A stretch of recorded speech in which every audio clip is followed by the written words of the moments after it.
Joining us today is Joseph Howell, and she is an educator, scientist, writer, and college admissions consultant with a deep passion for helping students get into college, the college of their dreams, through her work at Ivy, SA, and more. And we're going to find out about that in just a little bit.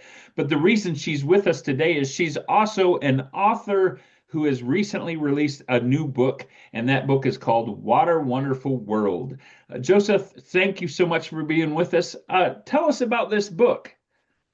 Thank you so much for having me on your program today. What a Wonderful World is a fascinating, visually stimulating, fact-filled book that engages readers, introduces them to the fascinating world and science of water and its importance in sustaining life and our ecosystem. So you said there's an interesting story behind the name of the book. Can you tell us how you came up with the name? Sure. I went through several options for that for the in deciding the name of the book. Some of them included Waterful World, and What a Wonderful World stuck. It felt just right because of its global encompassing nature. I loved the alliteration of W's, What a Wonderful World.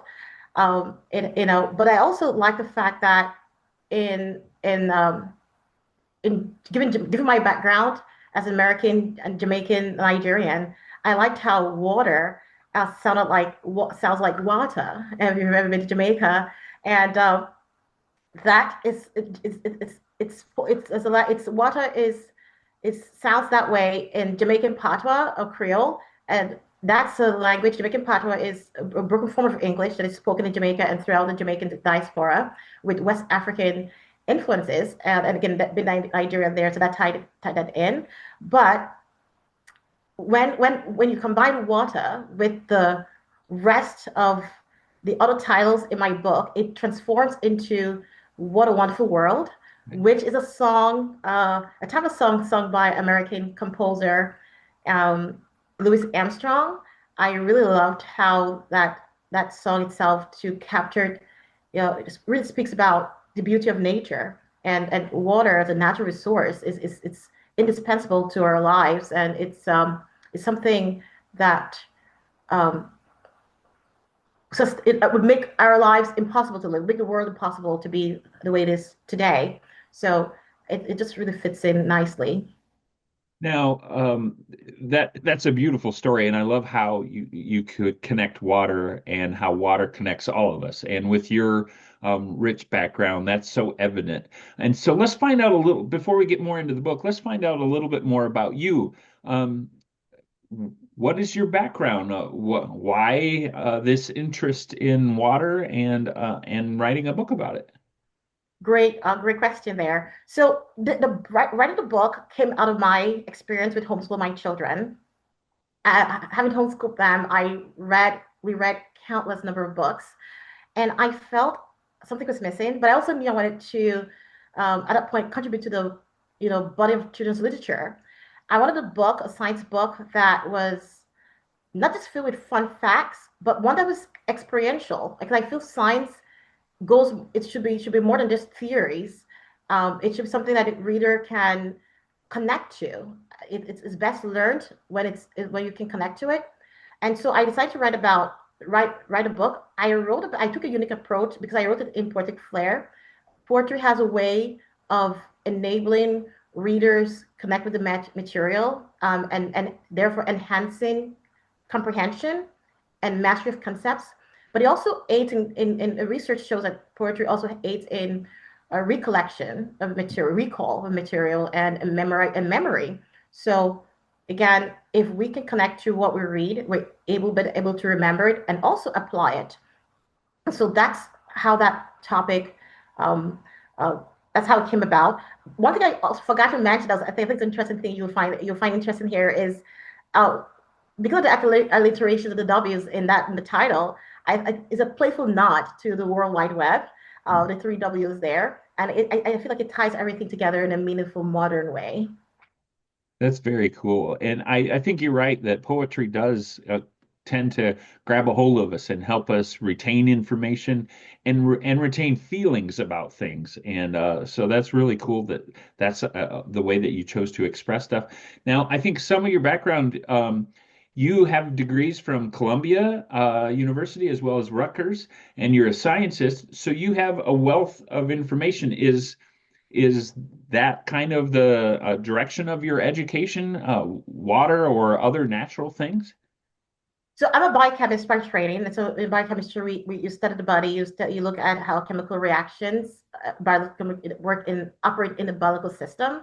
And water, again, is very fundamental to that. We are, human life, human beings are 70% water. Our brains about, so majority of that is water. So it's an indispensable compound that is integral to life, in our interaction with our ecosystem. So we need the plants utilize water through the process of photosynthesis to make food that we consume and that they need for energy too. And in that whole process of photosynthesis releases oxygen that's important for us human beings to, conduct um, or utilize and making many compounds that our bodies need to sustain life. So it's I feel my training and the homeschool experience, educate as an educator as well, really um, gave me that confidence in writing this book. Now, let's get into the book a little bit more. What are some of the themes that people will explore in the book? And you've done a great job of not just having information, but like you said, using poetry, but also some stunning visuals. So how did you get the visuals to go along with the information that you provide? I felt again that pictures should complement the science that we read, and I wanted to showcase water in all of its forms. Um, you know, as I look at the waterfalls, for instance, I'm just fascinated. You can't help but being in awe of water and the nature and the force of water. So the pictures, I did a lot of research to determine what pictures would stand out and connect and wow the reader, especially young minds reading the book, and that would help it stick, the material stick more. And so I have pictures of waterfalls or even a tiny drop of water under a leaf. Um, the water is in the water fountains or the geysers shooting up all high into the sky. So there were different ways that I manifested what I wanted to be manifested and showcased. Um, but I also think that water. I also some of the other topics that I have in the book is what talks about water cycle. Again, as I said earlier, water is involved in a lot of physical changes and reactions and chemical reactions that occur in nature all around us, whether it's in changing the different states. So the water cycle you have water changing from a liquid state to the gaseous state, then back to solid and liquid as snow in this part of the world, snow and rain. And that whole cycle continues again in maintaining our ecosystem. That's a physical change, and readers will find that fascinating. But water also water involved in chemical changes, and its chemical composition being H2O. So the book also talks about the chemical composition of water. We readers would find fascinating facts about water habitat. Water sustains life in our, like marine life, for instance, and marine plants that grow around water or in water. So there are topics there. But even in geography, readers would also find very fascinating facts around the world. Again, I wrote this book with a global lens. Um, I feel water is that one substance that connects everyone, regardless of where you live, where you're from, or what language you speak. It connects us. So I wanted readers around the world who can to be able to relate to it. So it showcases how people use water in different parts of the world for what it's enjoyment, recreation, or different things that you do with what are your daily lives. So that book. So I think readers will find the geography that it explores too very fascinating. it has the book has an interesting fact for every habitable continent. So readers around the world will not only be learning something about where they live, but about other places in the world. We live in a very global village now, so it's really important that we are connected and appreciate life around us. Well, that's very neat. And in addition to all of that, there are some activities included in the book as well, right? Definitely, you're right. Right. So I have because I feel science should be something that is not just taught, that you should experience it. So there you have their games, water games. That's great for the family. I mean, big on family. If you have or young readers and even older readers um, can experience learning together. So through when you're playing the water games, for instance, you're learning about your experience in water, the force of water, and gravity, how gravity enables water to rise and fall. So there is the water game there. But I also think just like water brings things in nature alive with colors, there's also a activity about how water can be used in creative art. So you can experience readers can create your own masterpiece with um, an water art, and then there's our traditional science experiments that the readers can do at home or even a traditional classroom environment as well. That I think is a great complement for teachers in a traditional setting, classroom setting, or as homeschooling parents. So I So, really covered all the bases there.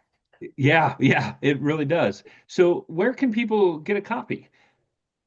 Uh, People can find a book on my website, www.ivsandmore/products, www.ivsandmore.com/products, and on Amazon as well. Very good. And we'll have a link to that on our website as well. Real quickly here before we run out of time, one of the things is you're also a founder of an organization that helps people prepare their college essays so they can get into the school of their dreams. Can you tell me a little bit about that organization, Ivy Essay and More? Sure. So Ivy Essay and More is a firm that helps families, works with families and students to help them build a compelling um, student profile so that they can go into whatever school they want to go to. We work with students to not just help them build a solid academic um, profile through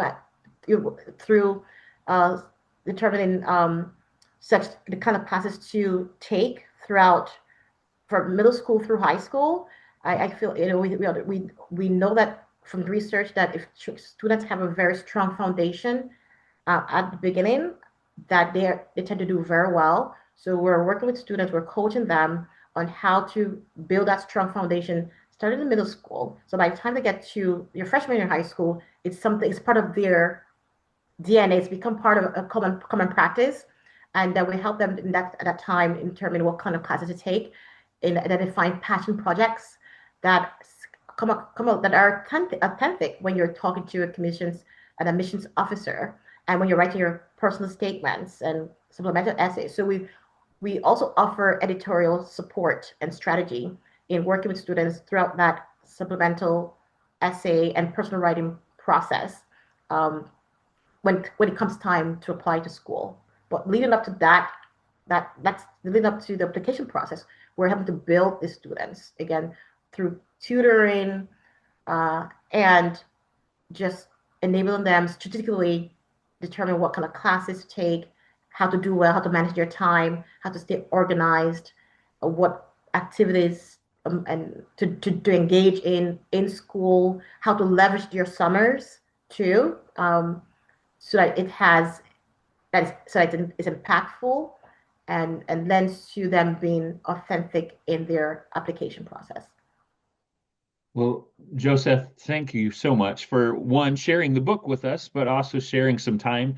And they can find out more about Ivy Essay and More at your website, and we'll have that on the screen as well and link to it on our website. But thank you so much, and best of luck with the new book. Thank you so much, Kelsey. I really appreciate your time this morning.